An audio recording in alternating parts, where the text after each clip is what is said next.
எல்லாருக்கும் வணக்கம். இந்த வீடியோவை முடிஞ்ச அளவுக்கு ஷேர் பண்ணுங்க. ஏன்னா தூத்துக்குடி மாவட்டத்தில் 12ஆம் வகுப்பு படிக்கிற ஒரு கல்லூரி மாணவியை வந்துட்டு ஒருத்தர் பாலியல் வன்கொடுமை செஞ்சு கொன்று இருக்காரு. ஸோ இதை தொடர்ந்து யார் இதுக்கு சம்மந்தப்பட்டிருக்காங்கன்னு சொல்லிட்டு காவல்துறையினர் கேமரா ஃபுட்டேஜ், சிசிடிவிஸ் எல்லாம் ஆராய்ச்சி பண்ணதில் அதில் தர்ம முனீஸ்வரன் அப்படிங்கிற ஒருத்தர் இதில் சம்மந்தப்பட்டிருக்கிறதா தெரிஞ்சுட்டு அவங்கள அரெஸ்ட் பண்ணியிருக்காங்க. ஸோ இதில் நீங்கள் பார்த்தீங்கன்னா எந்த கேஸ் எடுத்தாலும், இப்போ மர்டர் கேஸாக இருக்கட்டும், இல்லை பாலியல் வன்கொடுமை கேஸாக இருக்கட்டும், போக்சோவாக இருக்கட்டும், இது எல்லாத்துலேயுமே ஒரு கேஸ் நீங்கள் எடுத்துகிட்டு போனீங்கன்னா அது ஆராய்ச்சி பண்ணி இல்லை ஜட்ஜ்மெண்ட் பண்ணி யார் மேலே தப்பு யார் மேலே குற்றங்கள் இருக்குன்னு கண்டுபிடிக்கிறதுக்கு பல வருஷங்கள் ஆகும். 5 வருஷம், 6 வருஷம், 7 வருஷம் கூட ஆகலாம்.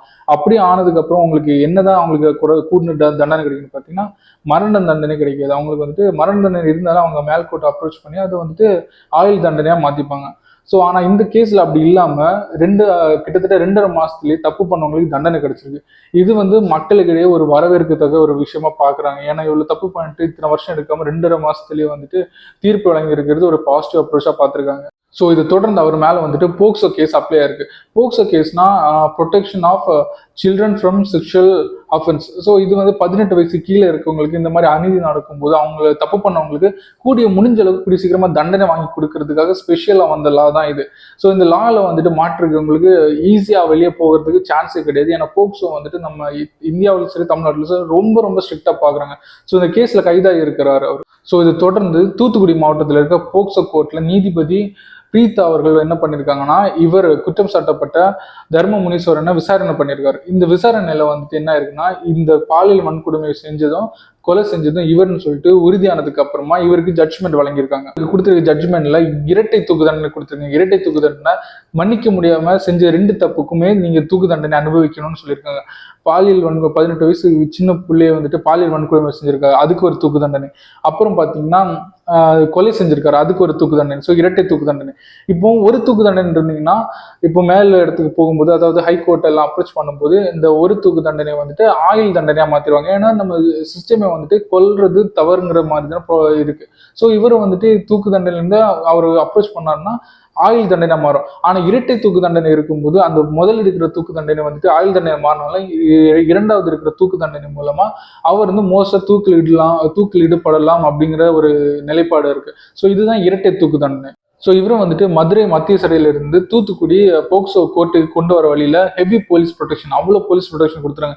எதுக்குன்னு பார்த்தீங்கன்னா காவல்துறையை தாண்டி, ஏன்னா மக்கள் அந்த அளவுக்கு அதிருப்தியில இருக்காரு.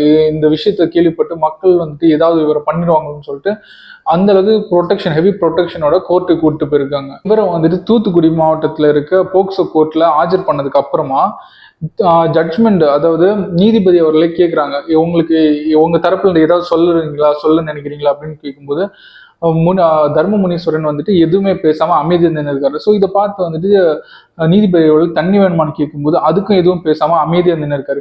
ஸோ இது சமூக வலைத்தளங்களில் தண்ணி கேட்டது ஒரு பேசு பொருளா வந்திருக்கு. ஏன்னா சில பேர் மனித அடிப்படையில் கேட்டதுல தப்பு இல்லை அப்படிங்கிற, சில பேர் இவருக்கு எதுக்கு கேட்கணும், இவர் இவ்வளவு தப்பு பண்ணியிருக்காரு அப்படிங்கிற ஒரு பேச்சு தான் கண்டுபிடிச்சிருக்கு. ஸோ இந்த 2 தரப்புலையும் 2 பக்கமா பேசியிருக்காங்க. ஆனா என்ன பொறுத்த வரைக்கும் மனித அடிப்படையில் தண்ணி வேணுமோ இல்லை உங்க சைட்ல இருந்து ஏதாவது சொல்றீங்களான்னு கேட்கறதோ பெருசா தப்பு எதுவும் கிடையாதுன்னு தான் நான் நினைக்கிறேன். ஸோ இது தொடர்ந்து எதிர்கட்சியில இருக்கிறவங்க எல்லாருமே கரண்ட் கவர்மெண்ட் மேல ஒரு கேள்வி கேட்கிறாங்க, உங்க ஆட்சியில இதெல்லாம் நடக்காதுன்னு நீங்களே இது எப்படி நடக்க விட்டீங்க அப்படின்னு. ஸோ இது நடந்து 2 மாசத்துக்கு முன்னாடி ஆயிடுச்சு. தீர்ப்பு தான் இன்னைக்கு கொடுத்துருக்காங்க. பட் கோயம்புத்தூர் விஷயத்த இதுல இன்வால்வ் பண்ணிருக்காங்க. ஏன்னா கோயம்புத்தூர்ல 10 வயது சிறுமியை பாலியல் வன்கொடுமை செஞ்சிருக்காங்க. 2 பேரும் சேர்ந்து கடத்திட்டு போயிட்டு ஒருத்தர் கடத்தலுக்கு உதவி செஞ்சிருக்காரு. மறுநாள் அந்த குழந்தை வீட்டு பக்கத்துல தான் விளையாடிட்டு இருந்திருக்கு. ஆனா கடத்தி கொண்டு போய் பாலியல் வன்கொடுமை செஞ்சு பக்கத்துல இருக்க அந்த வீட்டு பக்கத்துல இருக்க ஒரு குளத்தினுடைய அருகே கரையோரமா அந்த குழந்தையோட சடலத்தை போட்டு போயிருக்காங்க.